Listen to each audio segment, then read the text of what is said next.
Hand over $10 million. You've got your father-in-law's inheritance, don't you? Excuse me? What are you talking about? We need it to cover your sister's compensation.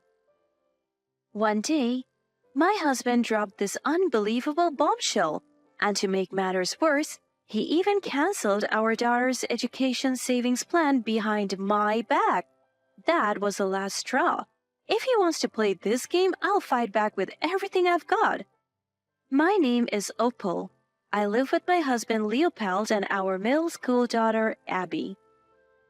Our family has always been close, and we often have lively conversations.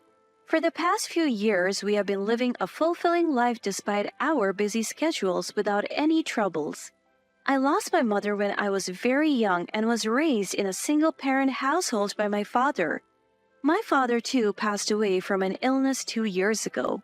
By the time his illness was discovered, he had only 6 months left to live. That's why it was a huge shock when my father passed away. The only reason I was able to overcome my father's death was thanks to the support of my husband and daughter.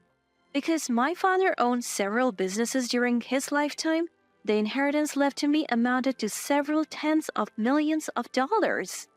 Although I had been working full-time and had a fair amount of savings, the sudden influx of such a large sum of money left me in disarray. When I received the inheritance, I consulted with my husband, keeping the exact amount confidential. What should we do with such a large amount of money? They say having too much money can change people. But it's something your father-in-law left for us, isn't it? Well, yes, but After all, Abby has high school and college to think about in the future. Shouldn't you just gratefully accept the money, Opal? you're right, I should. After several discussions with my husband, we decided to save my father's inheritance, not as money to be used freely, but as money to be used in a family emergency. And for the past few years, I have kept my promise and haven't touched my father's inheritance at all. We had always been prudent with our spending, carefully managing on our combined incomes and leading a peaceful day-to-day life. Until one day, when my husband came home with an unexpected bombshell. Hey, Opal, can we talk for a second? Busy with the dishes, I responded, "What's up?" To which he dropped the bomb. My parents have asked us for a loan. Your father's inheritance is still there, right? Wait, what? What are you talking about? I don't fully understand it myself, but they seem to be in financial trouble. We don't have that kind of spare cash in our savings, do we? So I thought maybe from your father's inheritance? No, how can we lend them money without a clear reason? Caught off guard by his sudden and unreasonable request, I raised my voice. My husband sighed, looking annoyed, and began to explain. I didn't ask for details, but it's a fact that my parents are in a serious bind. But that doesn't mean we can it's unreasonable to ask for this all of a sudden, because even if they are in financial trouble, isn't it strange to give money from my father's inheritance? It's not strange, right? Wasn't it agreed upon that the inheritance is for family emergencies? My parents are in trouble. Isn't that an emergency enough? No matter what I said, he remained steadfast. A sense of disbelief and suspicion towards him grew within me. How much money was he talking about, and why from my father's inheritance? What does it mean if they need more than what's in our savings? Carrying these concerns, I hesitantly asked him, how much are we talking about here? About $10 million? Excuse me? I said $10 million. Your father's inheritance was way more than this, right? We can afford to lend it, can't we? Are you kidding me? There is no way we can lend that kind of money. It seemed that this figure was already decided between my husband and his parents, deciding on such a significant matter without any discussion with me. I couldn't describe my feelings as the rage towards my husband grew. I've already told my parents that we'll lend it to them. Against his blunt statement, I retorted as much as I could. In any case, we can't lend such a large amount. Sorry, but you have to decline. Hey, were you listening to me? I've already told my parents that we are lending them the money. Enough. Fine, I'll go and tell them no myself. With a loud shout, I headed to my in-laws' house the very next day. Facing my in-laws, I confronted them immediately. So, tell me, why do you need $10 million? It's a lot of money. Well, that's, dear. That's, darling. My in-laws exchanged glances, faltering to respond. Their vague attitude infuriated me, and I raised my voice then and there. Enough is enough. You can't even tell me what's it for? And yet you expect me to lend you $10 million? If you're not going to explain, then I'm not going to lend it, I said. Hold on a minute, pal. Calm down for a moment. Calm down? How can I possibly calm down if you're not going to talk? I'm leaving. And as I stood to leave, my mother-in-law shouted, Wait!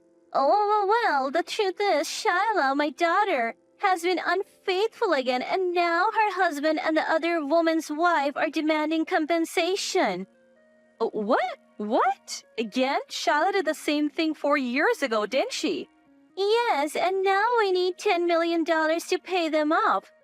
$10 million in compensation is a significant amount. What on earth is she doing? And so Shiloh, my husband's sister, had cheated once before. Leaving her child with me, she would slip away to meet other men.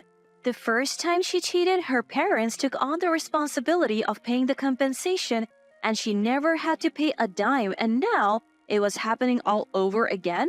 Watching me shake with anger, my mother-in-law awkwardly continued, Pal, remember how upset you were when Shiloh cheated the first time? That's why you had my husband ask me for $10 million without giving a reason? Yes, would you be able to? I had thought I was immune to such trouble, but this was the state of my husband's family. Why did my husband and in-law spoil Shiloh so much? It was because of the circumstances of her birth. Unlike with my husband, Shiloh was born via emergency C-section after a difficult labor. After a birth that left her between life and death, and with a long-awaited baby girl in their arms, the parents were overjoyed. With a beloved little sister in their lives, my husband too adored Shiloh. With affection from her brother and parents, Shiloh grew up to be a self-centered monster with barely any moral sense. That night, I confronted my husband about the conversation with his parents, but he was nonchalant. Shiloh can't afford $10 million, neither can mom and dad. You're the only one we can turn to, pal. You get that, right? It's not about getting it. Why should I have to pay your sister's compensation? Shiloh is your sister-in-law, isn't she? Don't you want to help your family? The reason we are in this mess again is because you bailed her out the last time she cheated. Well, you inherited money from your father, right? You won't be troubled by losing $10 million. Why should I have to use my precious inheritance from my father to pay for my sister-in-law's indiscretion? Furious at my husband's attitude, I made it clear to his parents over the phone the next day. I was called heartless and inhuman, but I ignored them completely. My husband, likely having been berated by his parents, turned a torrent of abuse on me. Why are you so callous? Don't you get it? It's not just Shiloh in trouble. Mom and dad are struggling too. Do you even understand what callous means? This whole mess started with your sister. If she's done wrong, wouldn't she be the one to take responsibility? That's why I'm asking you for help in the first place. You know, they say money changes people. I never thought it was true until now. You've become a despicable person. What? Despicable? Really? They're trying to pay off his sister's infidelity costs with my father's inheritance? Isn't his family the ones with a messed up way of thinking? The next day, as I got home from work, our daughter was standing at the front door, tears in her eyes. Abby, sweetheart, what happened? Dad left us. What? Seeing my face, she broke into tears. Her clothes were all rumpled, a clear sign that she had been standing at the entrance in shock for a long time. I comforted her, and slowly she regained her composure. Tell me, what happened, honey? Dad started talking about canceling my education savings plans. What? He said that? My husband doesn't know where I keep the bank cards and certificates. So while I was out, he had apparently asked our daughter where they were. She knew that I managed the finances and asked him why. Because I'm canceling the education saving plans and insurance, Was his reply. Does Mom know about this? It's not okay to do it without her knowledge, she lightly warned him, but her caution was met with a fierce backlash. Your aunt is in trouble. Even you are siding with them? If you're so cold-hearted, you're no longer my daughter. Yelling at our daughter, he stormed out of the house. I was shaking with anger. Had he realized that getting money from me was impossible and decided to dip into our daughter's education savings plan? At that moment, I decided I couldn't continue with him. I quickly called my husband. Where are you right now? What's up, Apel? He responded arrogantly. Let me make it clear. I won't be coming back unless you say you will give Shyla some of your father's inheritance. It's okay if you don't come back. Just do whatever you want, making Abby cry? It's unbelievable. You, your parents, just how much will you pamper your sister? I just tried to cancel the education savings plans. I haven't done it yet, and it's natural to help your own family when they're in trouble. Okay, fine. So as long as you're helping your family, it doesn't matter how your actions affect ours? Well, now I understand. Just do whatever you want. I hung up the phone. I explained the situation to my daughter, and together we decided to leave this house. While packing up, I was continually wrestling with my own emotions. Could we really just leave? If I got a divorce, it would also be tough on Abby. But would it be worse than staying with a man like him? As if sensing my dilemma, my daughter smiled gently at me and said, Mom, don't worry about me. In fact, I don't want to be with someone who hurts you.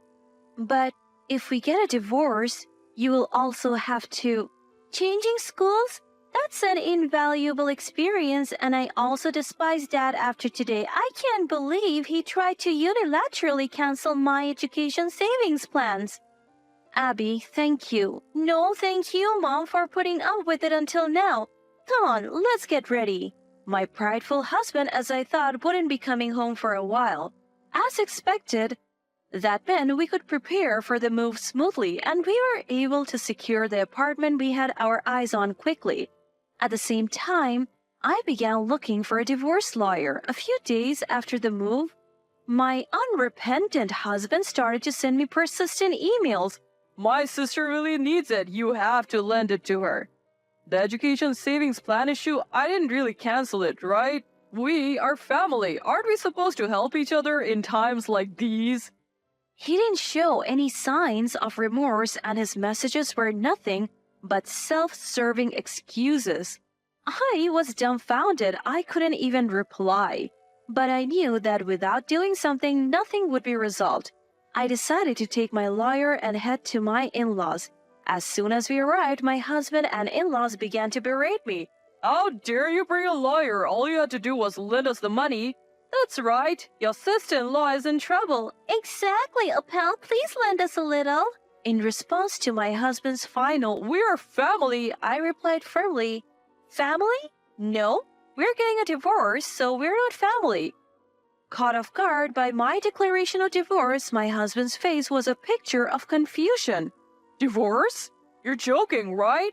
Why would I joke about something like this? You only see me as a cash cow.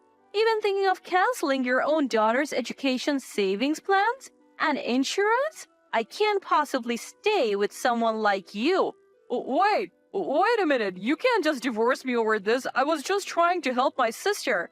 Well then, why don't you help her on your own? But remember, do it by yourself. Don't rely on me.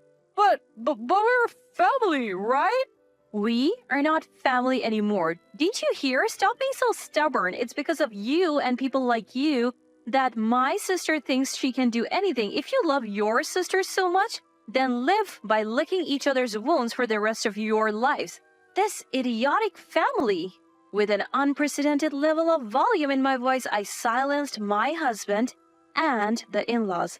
I slammed the divorce papers onto the table and, fueled by anger, left the in-laws' house.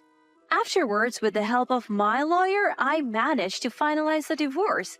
I made sure to request child support from my ex-husband. As for the sister-in-law who caused all this, it seems she's still living her lavish lifestyle. According to my divorced ex-husband and sister-in-law, She's making sure to collect both the compensation and child support payments in full every month. Of course, my sister-in-law couldn't possibly cover all the costs herself. I hear she's working in bars and nightclubs now. Her appearance is ragged and her hair is mottled mess of colors.